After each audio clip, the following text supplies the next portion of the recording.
Hello students, welcome to my class.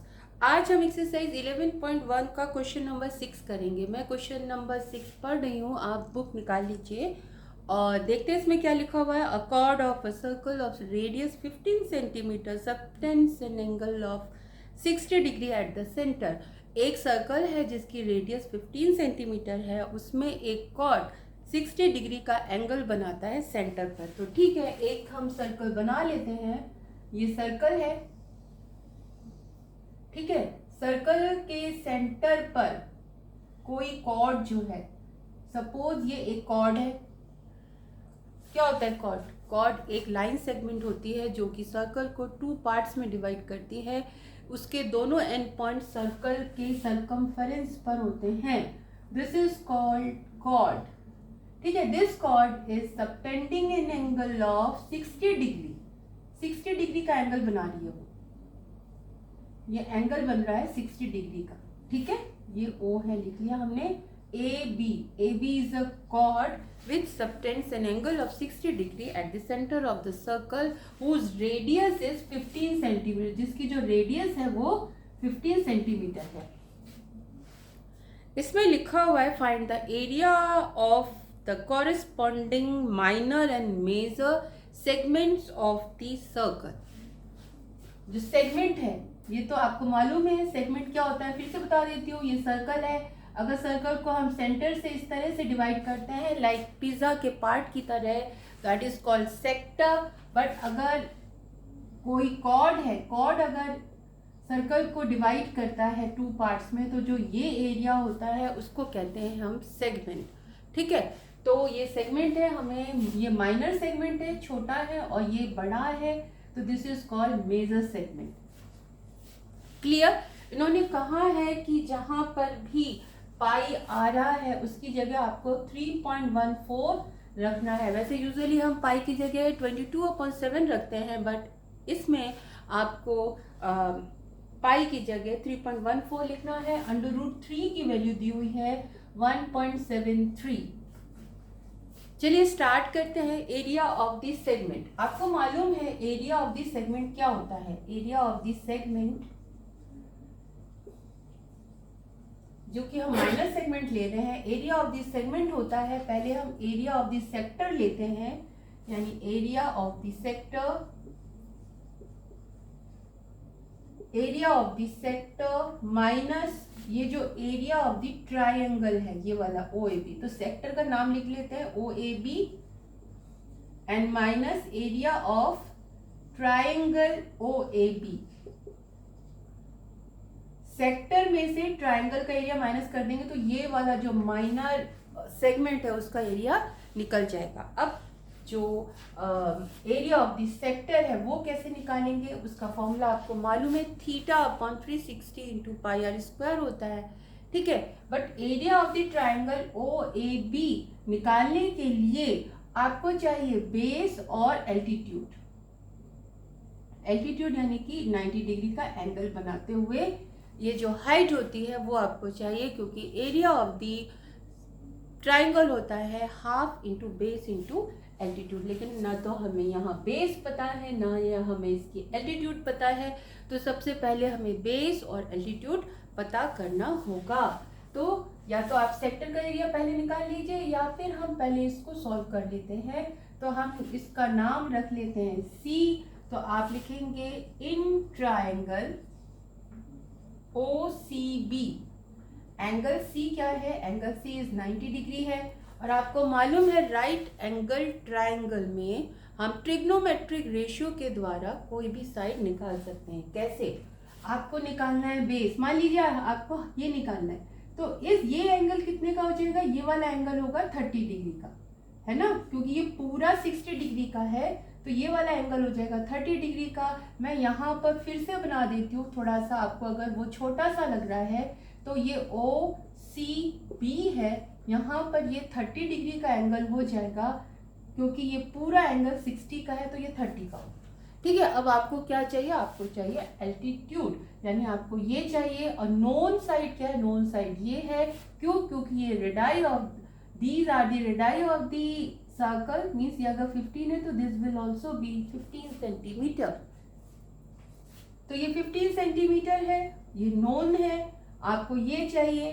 तो इस angle के लिए क्या है, बेस है ना। तो in triangle angle C 90 degree है, देयरफॉर आप लिखेंगे साइन क्यों लेंगे, ये तो बेस है, इस एंगल के लिए ये बेस है, तो आप लेंगे cos 30 degree. cos 30 degree will be OC यानी बेस अपॉन हाइपोटेन्यूज यानी OB। OC क्या है, OC आपको निकालना है, ये आपको निकालना है, और OB क्या है, 15 है। cos 30 की वैल्यू होती है √3/2। इसको क्रॉस मल्टीप्लाई कर लीजिए तो यहाँ पे आएगा 15 इंटू √3/2 इक्वल्स टू OC, यानी OC आपका आ गया 15 इंटू √3/2। इसमें आप वैल्यू पुट करिए 1.73/2 इक्वल्स टू OC। ठीक है, क्योंकि उन्होंने √3 की जगह 1.73 बोला है। अब आप इसमें 15 का मल्टीप्लाई इसमें करेंगे, 15 3 जा 45, कैरी 4, 15 7 जा 105, 105 एंड 4। अगर आपको इस तरह से नहीं आता तो आप इस तरह से मल्टीप्लाई कर सकते हैं, 5 3 जा 15, 5 7 जा 35 and 36 and 8, put 0 here, 3 7 1, you will get 5 9 then 5 and then 2 means 2595। यहाँ पे डेसिमल 2 के बाद है तो 2 के बाद लगा दिया, यहाँ पे आपने लिखा 2, यानी कि यहाँ पर आया 2 1 जा 2, 2 2 जा 4, then 2 9 जा 18, then 2 7 जा 14, then 14 and 2 5 जा 10, यानी 12.975। ये आपकी ये वाली हाइट आ गई है OC। अगेन चेक करिए, 2 1 जा 2, 2 2 जा 4, 1 बचा, 19 हो गया, 2 9 जा 18, 1 बचा, 2 7 जा 14, यहाँ से 1 बचा, 10 हो जाएगा वो, तो 2 5 जा 10। तो इस तरह से आपका ये जो एल्टीट्यूड है वो आ गया 12.975। आपको इसका एरिया निकालने के लिए बेस भी चाहिए। बेस निकालने के लिए पहले हम ये निकाल लेते हैं, इस एंगल के लिए ये क्या है, इस एंगल के लिए ये है एल्टीट्यूड। तो altitude upon hypotenuse, perpendicular upon hypotenuse किसका रेशियो होता है, साइन का होता है, यानी साइन 30 विल बी परपेंडिकुलर यानी कि BC यानी कि एंगल का अपोजिट साइड अपॉन हाइपोटेन्यूज यानी कि OB। Now sin 30 is 1/2 equals to BC. You know what you have to calculate. OB is 15 यानी कि 15/2 equals to BC. BC कितना आ गया, 15/2। बट एरिया कैलकुलेट करने के लिए आपको AB चाहिए, therefore AB equals to हो जाएगा, AB हो जाएगा BC का डबल मीन्स 2BC, और you will write 2 into 15/2 cancel means 15। AB आपका आ गया 15। जब आपके पास दोनों वैल्यूज आ जाती हैं, कौन कौन सी, एक तो बेस दूसरा एल्टीट्यूड, तो आप एरिया ऑफ द ट्रायंगल आराम से निकाल सकते हैं। तो मैं रब कर देती हूँ, इसको भी रब कर देती हूँ, और जो हमारे पास वैल्यूज हैं उनको लिख लेते हैं। ये था OC,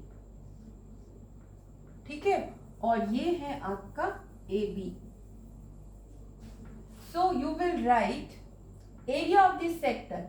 area of this sector क्या हो जाएगा, आपको मालूम है θ/360 होता है इंटू πr² होता है, ठीक है, और minus area of the OAB क्या होगा, half into base into height, यही होता है।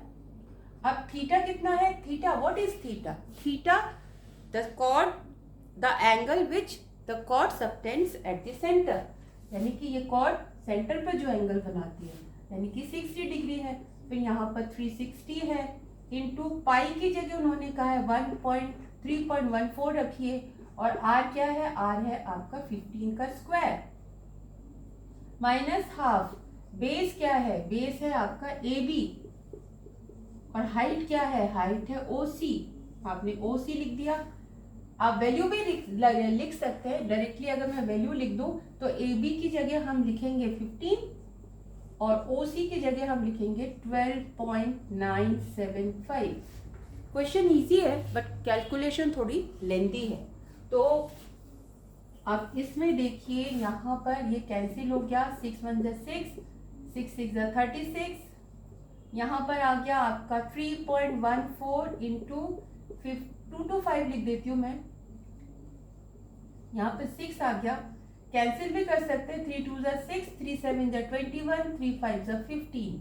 ठीक है, इसको इससे भी कैंसिल कर सकते हैं, 2 1 2 डेसिमल, 2 5 10, 2 7 14। आपको नहीं आता आप इस तरह से डिवाइड कर ले।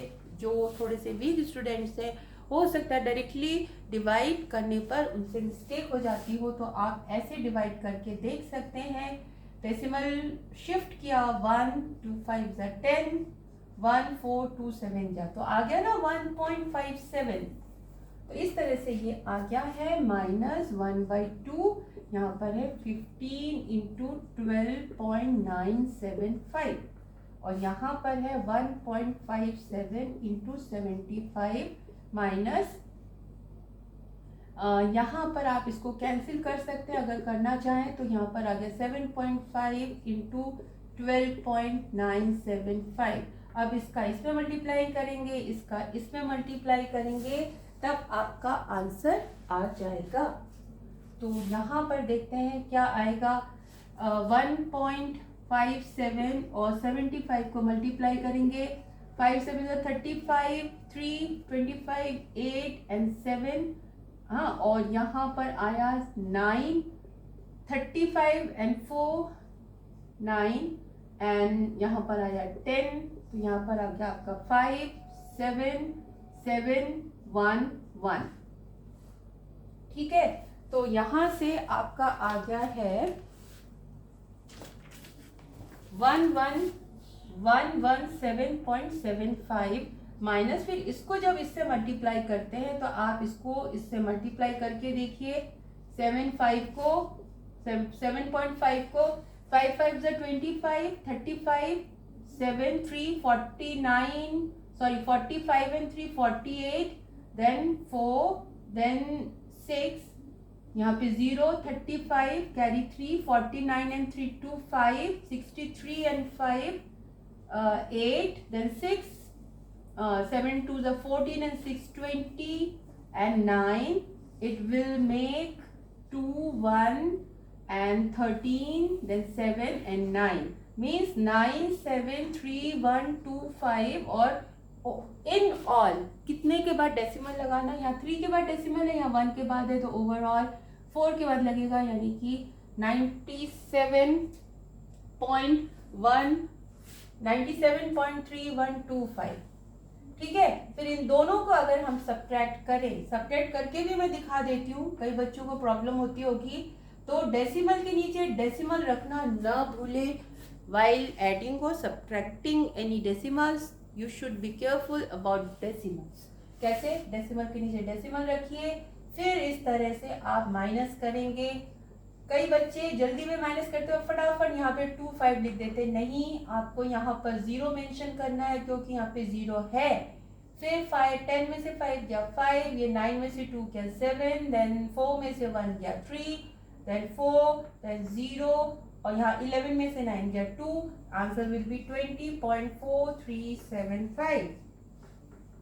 तो व्हाट इज दिस एरिया। तो इसका जो यूनिट होगा क्या होगा, सेंटीमीटर स्क्वायर। तो area of the minor segment आपका आ चुका है 20.4375। तो आपने देखा कि जो क्वेश्चन है उसमें थोड़ा सा कैलकुलेशन थोड़ा लेंदी है, मीन्स थोड़े बड़े डिजिट्स का है, अदरवाइज कोई प्रॉब्लम नहीं है। ठीक है, तो area of the minor segment आपका आ चुका है 20.4375। होप आपको यहाँ तक समझ में आ गया होगा और कोई प्रॉब्लम नहीं आई होगी। ठीक है, अब बात करते हैं area of the major segment की। Area of the major segment, area of the major segment, आपको पता है कि मेजर सेगमेंट कौन सा होता है। मेजर सेगमेंट होता है दिस बिगर पोर्शन, है ना।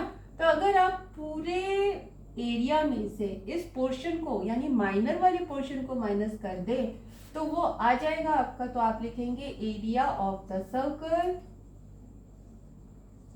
Minus area of the minor segment, clear? And what is the area of the circle? That you know very well, that is pi r square. So you will write here pi r square minus an area of the minor segment you have calculated, that is 20.4375. Now put the value of pi. Here also you will write 3.14 as it is given in the question, and r you know that it is 15. So square of 15 will be this, then 20.4375.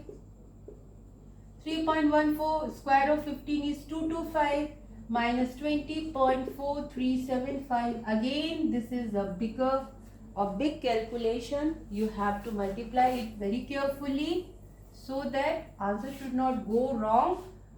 How will you do this? 225 and 314 multiplied by this. 5 से multiply करेंगे 20, then 7, then 15, then 8, 2 and 6, then put 2 zeros, 8, 2 and 6, 0, 5, 10, 15, 16, 8, 1, 9 and 0 and 7, 70. हाँ, and यहाँ पर एक 2 के बाद decimal है तो आपने 2 के बाद यहाँ पर डेसिमल लगा दिया, ठीक है। तो यहाँ पर ये आ गया आपका 706.50 माइनस 20.4375, यानी कि आपको इसमें से इसको माइनस करना है। तो डेसिमल के नीचे डेसिमल लगाइए, ये वाला डेसिमल जो है यहाँ पर लगाइए। इस डेसिमल के इस तरफ जो है वो आप ठीक से लिखिए डिजिट के नीचे, और यहाँ पर आ गया आपका 02, यहाँ पर 00 लिखिए, माइनस करिए। 10 में से 5 गया 5, 9 में से 7 गया 2, 9 में से 3 गया 6, then 4 में से 4 गया 0 and 6, then 8 and 6। माइनस करना तो आपको आता ही होगा क्योंकि ये छोटा है तो ये यहाँ से बोरो करेगा, बट इसके पास भी देने के लिए कुछ नहीं है तो ये यहाँ से बोरो करेगा, इसके पास भी देने के लिए कुछ नहीं है तो अल्टीमेटली वो यहाँ से बोरो करेगा, यानी सारे यहाँ तक बोरो होंगे, ठीक है। तो ये 10 बन गया, 10 में से 5 गया 5, ये 10 में से 1 ले चुके थे इसलिए मैं इसको 9 कह रही थी, 9 में से 7 गया 2, 9 में से 3 गया 6, और ये 1 हम ले चुके थे, 4 में से 4 गया 0। आप सोच रहे होंगे मैम जो है सब्ट्रैक्शन भी बता रही है, बट होता है कई बच्चों को प्रॉब्लम होती है इस तरह के सब्ट्रैक्शन में वो मिस्टेक कर जाते हैं, ठीक है। तो आपका ये आंसर आया 686.0625, क्योंकि ये एरिया है इसीलिए इसका जो यूनिट होगा वो होगा सेंटीमीटर स्क्वायर। होप आपको समझ में आया होगा, और अगर मेरी वीडियो आपको पसंद आई है, समझ में आ रहा है तो प्लीज़ प्लीज़ प्लीज़ मेरे चैनल को लाइक कीजिए, शेयर कीजिए और सब्सक्राइब कीजिए।